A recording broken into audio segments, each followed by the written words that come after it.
Assalamualaikum warahmatullahi wabarakatuh. Nah, di video kali ini kita sedang berada di kandang. Ya, ini adalah tempat kandang-kandang koloni untuk sapi-sapi bengkelan. Nah, ini adalah sapi yang baru datang, yang kemarin kita sudah review untuk waktu kedatangan pertama kalinya. Terus tapi di video kali ini kita akan bahas karena banyak banget teman-teman yang tanya, boleh nggak sih beli sapi bengkelan, yang maksudnya sapi-sapi yang baru datang kayak gitu. Nah, kita mau menjawab itu daripada kita terus-terusan menjawab DM ataupun jawab chat kayak gitu. Kita di sini mau menjelaskan kenapa kita nggak jual sapi-sapi yang baru datang atau sapi-sapi yang masih pedet, masih dalam status di bengkel, itu kita nggak jual atau kita nggak keluarkan dari kandangnya bengkel sapi karena ada beberapa faktor, yaitu yang pertama seperti yang teman-teman lihat, untuk kondisi sapinya itu di awal itu ya seperti ini keadaannya, maksudnya dari mulai bulunya itu masih belum klemis, terus kemudian dari postur tubuhnya juga belum isi, terus kondisinya itu juga kebanyakan kalau misalnya baru datang itu di 1 bulan pertama itu masih kondisinya itu masih ekstrim, terus dengan penyakit kulitnya, skabies dan lain sebagainya kayak gitu. Jadi memang kita nggak bisa jual sapi-sapi yang belum bagus karena kita takutnya nanti ketika teman-teman beli terus sampai di rumah perawatannya itu tidak sesuai, nah itu nanti malah sapi-sapinya itu nggak terawat, terus akhirnya kemungkinan terburuknya adalah mati kayak gitu. Kita nggak mau. Jadi kita kalau jual memang sapi-sapi yang habis selesai di bengkel, yaitu setelah 3 atau 6 bulan bengkel kayak gitu, karena kan tergantung dari kondisi sapinya.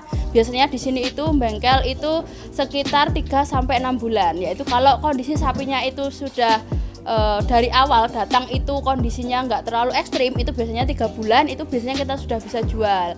Tapi kalau datang itu kondisinya sangat-sangat ekstrim dan sangat kecil, biasanya bisa perawatan sampai 6 bulan. Nah, itu kan perawatannya lama, terus kemudian treatment yang kita lakukan pun juga lama, terus kemudian resiko-resiko sakit ketika sapi itu sudah kurus, sudah rusak, itu mudah terkena penyakit kayak gitu. Jadi kita memang tidak bisa untuk menjual sapi-sapi yang masih dalam tahap di bengkel kayak gitu. Jadi untuk sapi-sapi yang kondisinya itu sangat kurus terus kemudian jelek kayak gitu kita nggak bisa jual. Nah, mungkin teman-teman banyak yang tanya karena mungkin kan kalau lihat di bengkel sapi mungkin bisa memperbaiki sapi yang rusak kayak gitu. Mungkin teman-teman banyak yang penasaran kalau misalnya teman-teman pelihara sendiri di rumah dengan segala resikonya kayak gitu bisa nggak kayak gitu. Tapi memang di sini kita hanya jual barang-barang yang bagus. Jadi barang-barang yang berkualitas yang kita jual. Jadi bukan sapi-sapi yang jelek-jelek, yang kurus-kurus asalkan kita untung, itu enggak. Jadi kita memang menjual sapi-sapi yang sudah bagus kayak gitu. Nah, kenapa itu tadi adalah salah satu jawaban kenapa kita nggak bisa, maksudnya kita nggak mengeluarkan sapi-sapi yang bengkelan. Meskipun mungkin teman-teman berpikirnya bisa merawat di rumah sendiri terus harganya masih terjangkau kayak gitu, tapi memang resikonya itu terlalu banyak ketika kita mengeluarkan sapi-sapi yang masih dalam proses bengkel, itu kita keluarkan, kita jual ke pasaran kayak gitu karena memang kondisinya itu ekstrim.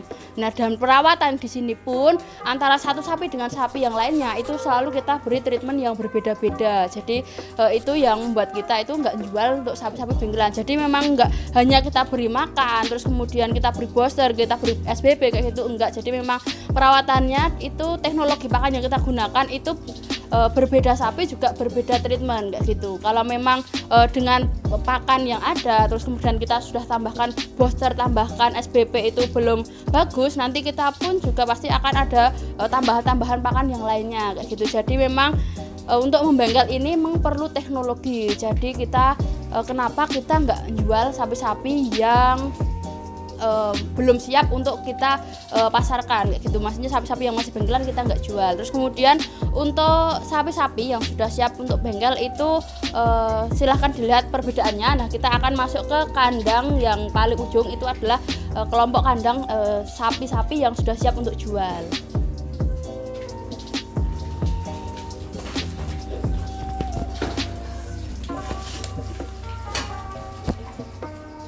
Nah, ini adalah sapi yang baru perawatan 1 bulan. Ini seperti yang teman-teman lihat di sini dalam kandang ini baru perawatan 1 bulan. Itu sudah menunjukkan perbedaan. Nah, tapi memang treatment yang kita lakukan pun juga antara sapi yang baru datang tadi dengan sapi-sapi yang ini pun berbeda kayak gitu. Jadi untuk sapi-sapi yang datang ini kan 7 ekor, kemarin datang 1 bulan yang lalu itu kondisinya itu seragam. Jadi kita lebih enak. Kita hanya bagi jadi 2 kandang, yaitu ada 2 ekor karena 2 ekor ini sudah bagus, besar-besar kayak gitu kita pisahkan. Terus kemudian ini yang 1 bulan perawatan. Nah, ini yang sudah siap untuk dijual itu biasanya kriterianya, masa secara fisiknya itu adalah yang jelas bulunya. Teman-teman lihat di sini, untuk bulunya itu udah klemis.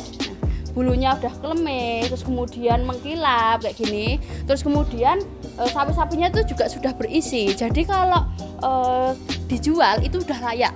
Nah, biasanya kita kayak gitu. Jadi kelayakan standar kita untuk jual itu adalah sudah layak untuk dijual, dipasarkan kayak gitu. Jadi kalau untuk sapi-sapi yang baru datang itu memang kalau untuk dijual itu belum layak karena memang kondisinya sangat jelek kayak gitu. Jadi ini di video kali ini kita sebenarnya menjawab. Jadi buat teman-teman yang masih bertanya-tanya, pokoknya teman-teman yang ingin meniru polanya sini terus ingin mencoba membeli sapi-sapi yang rusak jelek, silahkan beli di pasaran kayak gitu. Untuk sapi yang kurus mungkin, terus kemudian sapi yang rusak kayak gitu silahkan beli, nyoba dengan metodenya sini, tapi silahkan beli sapi-sapi di pasaran kayak gitu. Kalau untuk di bengkel sapi Kalijeruk sendiri memang belum menjual sapi-sapi yang belum selesai di bengkel, yaitu kita belum menjual sapi yang baru datang terus kita jual kayak gitu, enggak. Jadi kita enggak menjual untuk sapi-sapi yang seperti itu. Jadi kita memang jualnya adalah sapi-sapi yang setelah melalui proses bengkel, yaitu dengan kriteria kayak gini nih,